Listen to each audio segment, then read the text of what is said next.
Those aren't Qurans, are they? No. You're not going to burn these books, are you? Well, the thought had crossed my mind. No! Don't burn these books. Books are filled with valuable information. Here, let me randomly pick one and open to a random page. Uthman sent to every Muslim province one copy of what they had copied, and ordered that all the other Quranic materials, whether written in fragmentary manuscripts or whole copies, be burnt. Let me see that. Uthman ordered that all other Quranic materials be burnt. So there's already been a burn the Quran day. But why, Nabil? I don't know, David. Perhaps one of these other books that are filled with valuable information can help. It's a good thing you didn't burn them. Let's take a look at one at random. Oh, here's one. Sahih Muslim. Abu Musa al-Ash'ari sent for the reciters of Basra. They came to him and they were 300 in number. They recited the Quran and he said, "You are the best among the inhabitants of Basra, for you are the reciters among them. So continue to recite it. But bear in mind that your reciting for a long time may not harden your hearts, as were hardened the hearts of those before you." Good. Wow, it says they had their hearts hardened. Well, what happened next? Let's keep reading and find out. We used to recite a surah which resembled in length and severity to Surah Barat. I have, however, forgotten it, with the exception of this, which I remember out of it. If there were 2 valleys full of riches for the son of Adam, he would long for a 3rd valley, and nothing would fill the stomach of the son of Adam but dust. And we used to recite a surah which resembled one of the surahs of Musabihat, and I have forgotten it.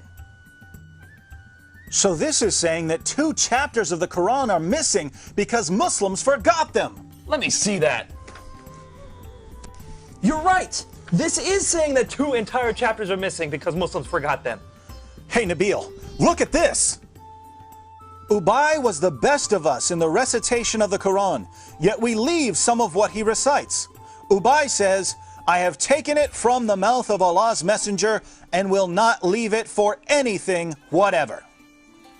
Wasn't Ubay the best reciter of the Quran? Yes! And wasn't he one of the best 4 teachers of the Quran? Yes! But he says stuff in his Quran that is not in this Quran. Let me pick a random verse from this Quran and read it. Surah 33, verse 6. The Prophet is closer to the believers than their own selves, and his wives are their mothers. Oh look, here's a footnote. In some qira'as, like that of Ubay ibn Ka'b, occur also the words, "and he is a father of them." So Ubay, one of Muhammad's top teachers of the Quran, had words in his Quran that aren't in this Quran. But was he the top teacher of the Quran? Surely Zayd ibn Thabit, who put together the Quran we have today, was Muhammad's top Quran expert. Well, actually, Ibn Masud was the first name that Muhammad mentioned when it came to learning the Quran. You know, surely one of these books would have something about him. Oh, look, here it is. I heard the Prophet saying, "Learn the Quran from 4, Abdullah ibn Masud, Salim, Mu'ad, and Ubay bin Ka'b." I wonder what Muhammad's top teacher of the Quran has to say about it. Let me pick up another one of these books at random. Here's one. The people had been guilty of deceit in the reading of the Quran. I like it better to read according to the recitation of him whom I love, more than that of Zayd ibn Thabit. Wow, according to that book you're holding, Muhammad's top teacher of the Quran is saying reading today's Quran is like being guilty of deceit. I wonder if any of these other books have something to say about it. Here, let me look at this one. Oh, there it is. O you Muslim people, avoid copying the Mus'haf and recitation of Zayd bin Thabit. By Allah, when I accepted Islam, he was but in the loins of a disbelieving man.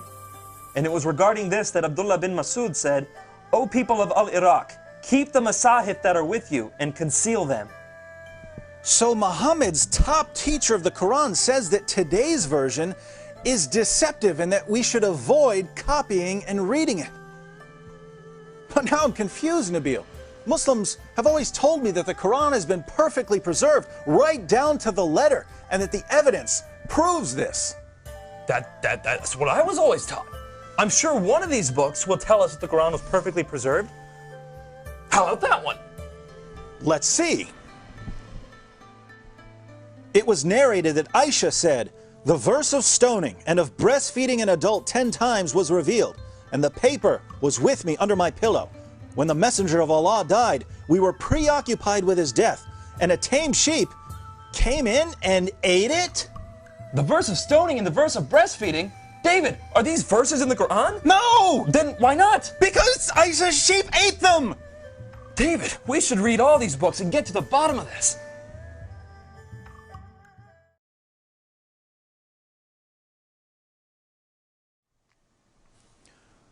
So let me see if I've got this right. Muhammad died, and no one had compiled the Quran. The people who had memorized large sections of the Quran were sent into battle by Abu Bakr, and they were slaughtered. Muslims lost a ton of the Quran that day. Abu Bakr didn't want to lose any more, and so he had Zayd ibn Thabit put together what was left and compiled it into a manuscript. And soon thereafter, people started compiling their own manuscripts, and large disputes began to happen over what should be included in the Quran. Ibn Masud had only 111 chapters in his Quran, while Ubay ibn Ka'b had 116 chapters. And Zayd, who compiled today's Quran, only had 114 chapters. According to Muslim sources, entire chapters of the Quran were lost. Large sections of chapters have been lost. Individual verses have been lost. And in the end, Uthman put together what he could, put out his own official version of the Quran, and burned all of the evidence. Wow. Sure, I'm glad that no one burned this evidence. Nabil, let's agree that we're never going to burn any book, no matter how much we disagree with it. Yes.